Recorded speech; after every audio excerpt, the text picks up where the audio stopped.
margins are so close in games like this. A lot of plays close to being made don't make them. A hit here or there. Just what did you see in tonight's game against Texas? Obviously we were ready to play. I thought they were focused on it. There's some plays out there that aren't errors on the scoreboard that I know they would want back.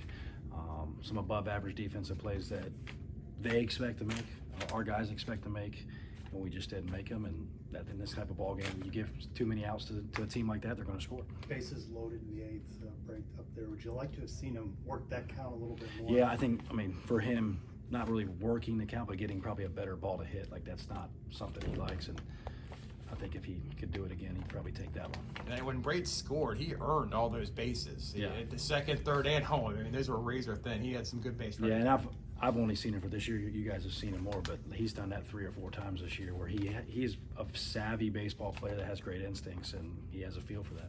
Really had to grind out to get those runs that you do have. Of course, with Ziska with the two RBI hits, just what you see in the batter's box there. Yeah, I mean, Brate gets was it a walk to start the game, or he got on first? Is that the one?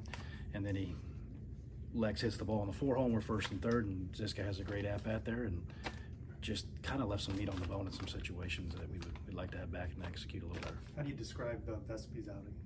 Parts of it was really good. There was some funky stuff in there that happened where the ball that he got by him on the mound, but he gave us a chance. Like, there was a chance in there. We had some chance to make some plays.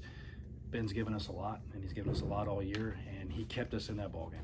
Braid, I know you put him at second because of the arm. You feel like he kind of missed his defense at third? Yeah, I mean, I wish I had Braid at second and Braid at third, but we only got one of them, and he has to be out there, and right now he can't really do it at third base, and yeah, definitely.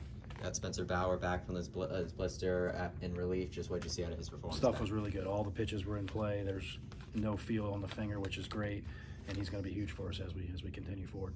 You talk about being a little frustrated about the missed opportunities. A lot of men left on base. Yes. Is that part of your message to the team? Yeah, there's opportunities out there, and you got to have your best at-bats in the biggest moments, and if you don't, that's what the game's going to come down to when we have to walk up those stairs and feel like you left something out there. I know it was going to take some time for Andrew Sundin to kind of get reacclimated after being gone for so long, but just what's that process like? I know he's been struggling. Yeah, it's tough. Like, you sit over there on the bench, and to get the timing right, all that stuff's one thing.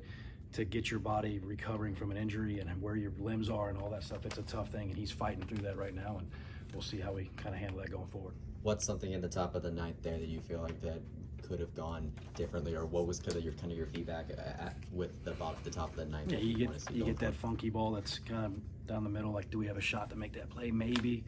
And then, I mean, Anthony's going to tell you he probably should have caught that fly ball. Like, and then you give them too many outs, they're going to score. 89 team recognized. What did you think of that? How did that come together? That was awesome. That's for the varsity nights, kind of set that up. Them being our first NCAA tournament team, and some of those guys being local and get a chance to bring Coach Bergman back. That was the first team to do that. Special guys. I mean, with Bobby Kaiser, and I mean, I tell our guys all the time. Every time he walks in here, he's the best hitter at this field, no matter who's here. Like, he's great. And I mean, as a kid growing up, you talk about Bobby Kaiser in Orlando, bringing that guy back, and then obviously Coach Bergman, Jeff Lagos, and that group. Like, it was fun to have them back. Did those names mean something to you when you were a player? 100%. You recognize that? Yes, 100%. Like that.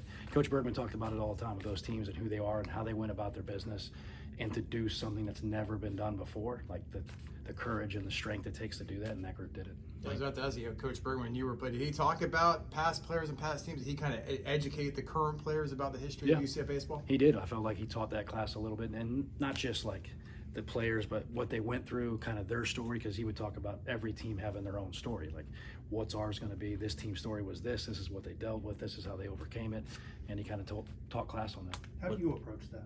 Same way. Yeah, I think it's good to understand where this program came from, where it's going, and giving yourself the right. What are they going to talk about this group when the next group comes in? What do you think that story is, recognizing 17 seniors inside? Well, I think special group, right? And where we are in college baseball, none of those seniors either had to stay or come here. Like, they made a choice to come here, be part of this program, and help us do something special. And they've done everything that we've asked since we've been here. Our staff's been here, and it's a really special group. And this thing's we're gonna get this thing rolling. And when I look back at it, hopefully sooner than later, like, it's gonna be this group that started it. What does it mean to you to have Jay Bergman come back here? I mean, he gave you your first chance at a coaching job, and now you have the same job that he once had. Yeah, and like, this place is not here if it's not for him. I don't get a chance to play here if it wasn't for him and giving me a chance to do that. And he's the reason why I coached and got that opportunity. I mean, it is a little surreal sitting on that side of the desk sometimes when I was on the other side, getting talked to a different way. And so that's a little surreal, but I mean, coach is the best. You talking about where that 1989 team came from. Did you ever go to the field where they used to play prior? I know you started at Tinker when you were a player. Yeah, but we practiced there. You practiced on that field, so you're familiar with in where the old these guys. in the old Wayne Dench with the cage locker room, and we had to jog with. Coach made us jog with our bat bags on our back to the field, and the cage that one foot was up here, the other foot was down there, and then get on the bus and drive to Tinker. You got a little old school in you? Yeah, a little bit. I think so. I didn't realize as much as people tell me I did. Seemed like a bit of highs and lows from the defense night. 2 errors, but then you had that web gem out of Mikey Kluska there, and some hops too. And then some good double plays, and there was the one ball. Brate made a good play on a bad hop to kind of get off that ramp, and Mikey got that ball kind of kicked up on him. But I think we were focused, we were ready to go, and there was just some funky things that happened. You keep saying that you know what this team is capable of. You just got to stay the course with them and let them prove that. 100. I think they're more proving it to themselves. I think they've seen it, and I think they can walk up those stairs. And I know when we lost, but we were in the game. There was moments in there that they're capable of seizing that we didn't, and we got to figure out a way to do it tomorrow. You said walk up those steps, heavy steps after a loss. Yeah, it is. And we talk about that in practice sometimes. Like we're grading what we're doing in practice. Like what we did in practice good enough to walk up those stairs excited, or like we did tonight. What did you observe today from the Longhorns that you want to make sure the team takes note of when they face them again tomorrow? I mean, it's an athletic group that can defend and run and do a bunch of things, a variety of things offensively, and that guy pitched his tail off, and those guys come out of the pen are really good. You got to have your best at-bats in those big moments. Okay, that's good. Best luck tomorrow, Thanks, Coach. Thanks, guys. Thank you. Appreciate it.